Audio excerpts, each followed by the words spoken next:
13 episodes, 1 hour episodes. So do the math. 4,918 billion hours of those shows I've watched. But I did it.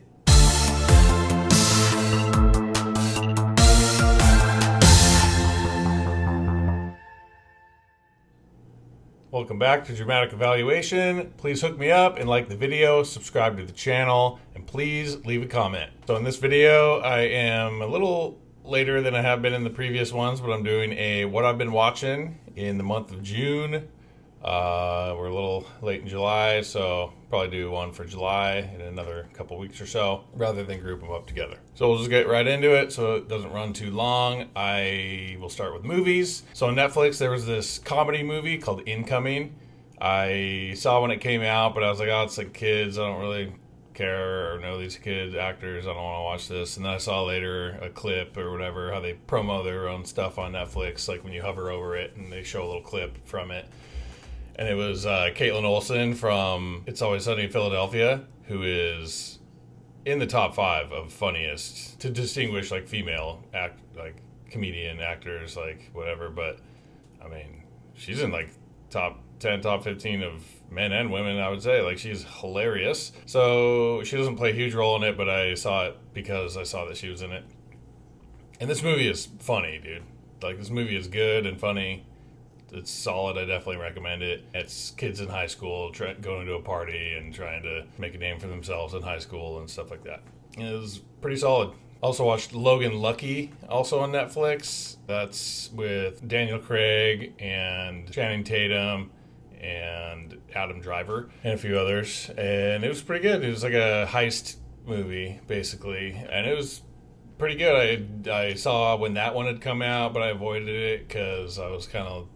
it just didn't really seem interesting, but in watching it was good actors. I mean, all three of those guys are good actors in my opinion.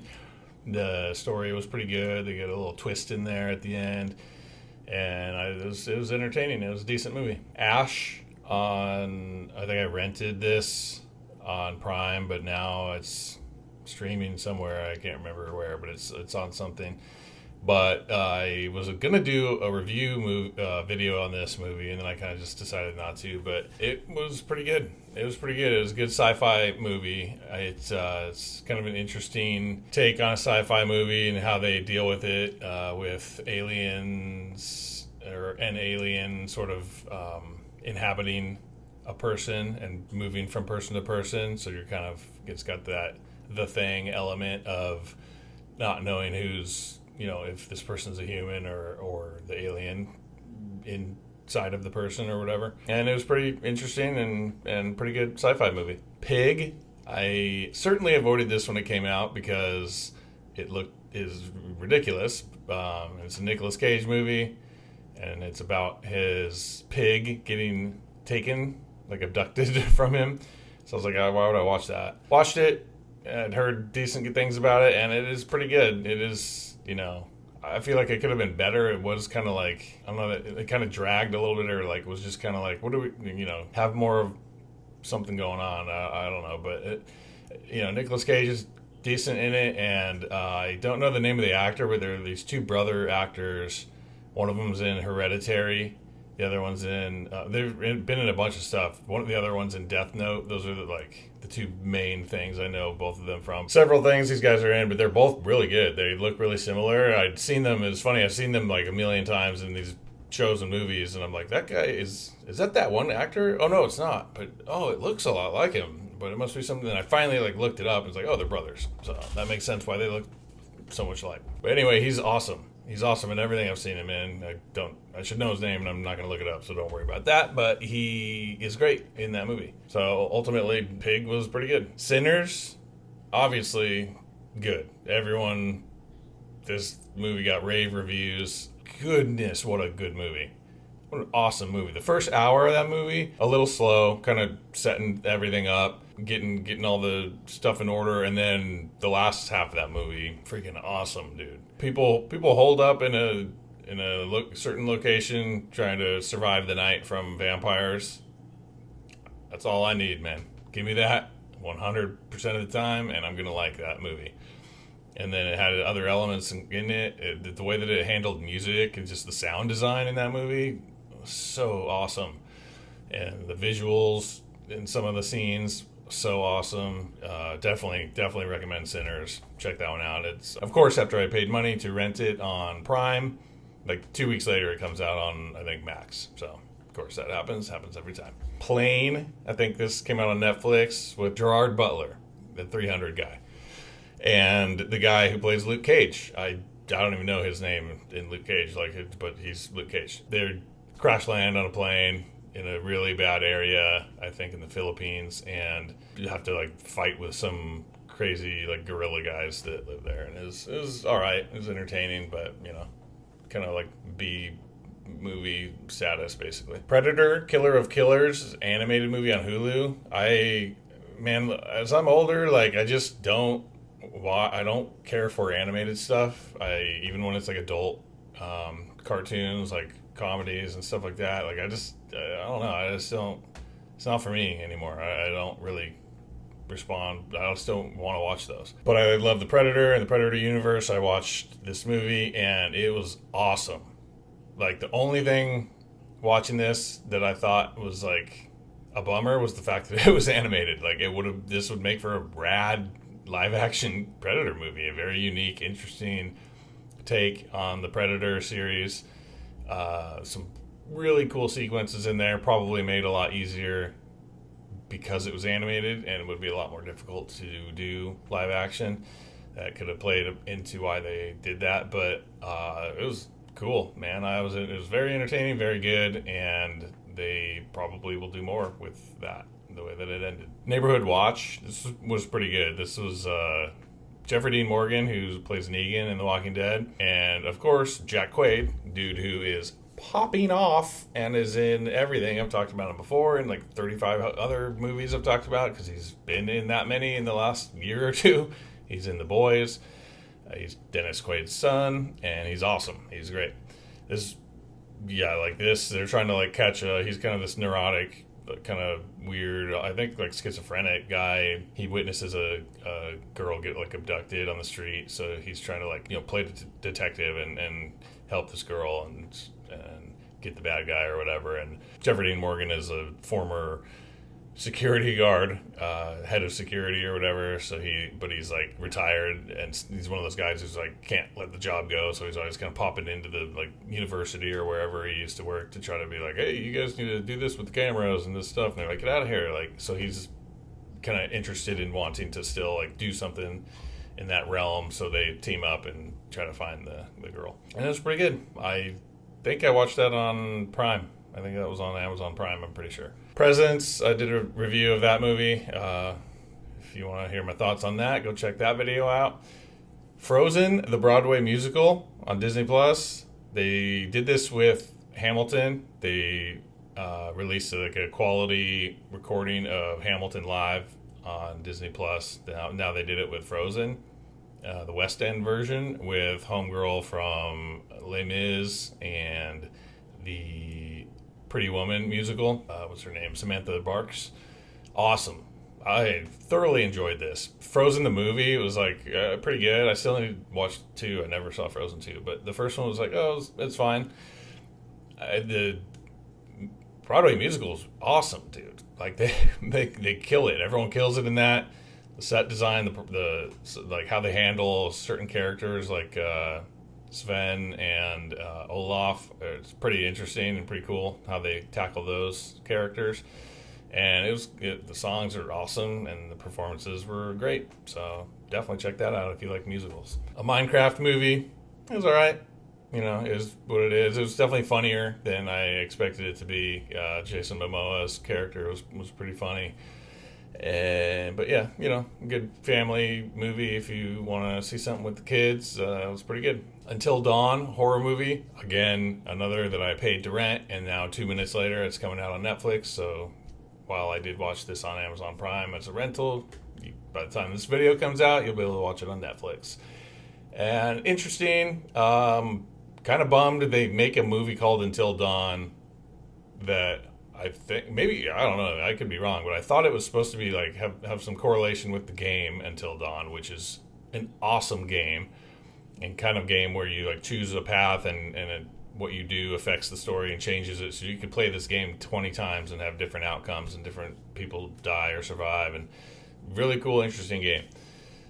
And they use like real actors, like Hayden Panettiere, the guy from like Mr. Robot, are in it, and it's obviously their likeness in the game. And this movie was just not that. It was just something completely different. These people get trapped in this place where time repeats, or like they're in a loop where when they die it like resets, and they have to survive the night in order to get out of the loop, and they keep dying and keep dying and keep dying. So there's some cool kills and some interesting situations and stuff like that, and it was a decent enough horror movie, but not the greatest of all time. It was just, if you like horror, check it out for sure. But I'm just bummed they didn't follow the game, because the game was cool. But to follow the game, I don't know how they would do that, since, like I said, you could have a different story, different outcomes. So, and then John Wick 3, I watched John Wick 1 and 2 long ago when they came out, and for whatever reason just didn't continue and watch 3 and 4. So I watched 3 here, and then I watched 4 in July. I guess I'll talk about that in the next video, but pretty good. It is what it is. If you know what John Wick is, you know what all of the movies are. It's the same thing. They just go, some crazy, cool, choreographed fight sequences. Keanu Reeves getting just a little bit slower each movie as it goes on, as he's getting older. But some fun entertainment there, but trim it down, These movies don't need to be 2.5 hours, 2 hours and 40, 50 minutes. We're good on hour and a half, 2 hours for an action movie like that, okay? There's not some crazy, intricate plot going on and things that need to develop. You're just putting a ton of action on screen. It's for that reason it moves pretty quickly, but don't need it to be taking up 2.5 plus hours of my day. So that was it for movies in June. Now the shows I watched, this spills into July, but I'll just say it here. I finally finished all the Marvel shows I've been watching. So if you didn't watch my previous videos, I wanted to watch Daredevil Born Again, the newer Daredevil show that came out, and I realized there are 1,000 shows that like are predecessors to that show, where I'm like, oh, you don't have to watch these, but it's better if you watch these, because you get a sense of these characters and some of the events that happened before. There's 3 seasons of Daredevil, there's 3 seasons of Jessica Jones, there's 2 seasons of Luke Cage, 2 of Iron Fist, 2 of The Punisher. There's a crossover show with all the characters. And they're all 13 episodes, 1 hour episodes. So do the math. 4,918 billion hours of those shows I'd watched. But I did it. I got it done, and I finally finished all those. Now I can watch Daredevil Born Again, which I have not yet watched. So I'll watch that and mention that in the July video. Aside from that, finally finished Dexter Original Sin. It was a real slow watch on that one, but pretty good. Pretty good. It's the prequel kind of show for Dexter. Now there's another new Dexter. I haven't started that yet, but I'll be watching that. I have heard it's not good so far, so that sucks, but I'll still watch it. 4 seasons on Netflix. This was solid. This was, quite a few comedians, like all across the board, great actors, but a handful of comedians like Steve Carell, Tina Fey. Why can't I pull names, bro? I love this guy and I can't think of his name. Will Forte, and then Coleman Domingo's in it. I forget her name, but the girl from Reno 911, one of the actors there. It's solid. It's a comedy, but it's like a kind of an adult comedy with drama in there too, and then it gets dark at the end, and some heavy stuff happens that you don't see coming. But it was solid. I thought this was really good. If you want more of a kind of mature comedy that deals more with adult stuff and people of a certain age, 40s, 50s are dealing with, and parents and stuff like that. Check that out. It was great. Detroiters season 2. I had finished season 1 last month. Finished season 2. Hilarious, ridiculous, silly foolishness.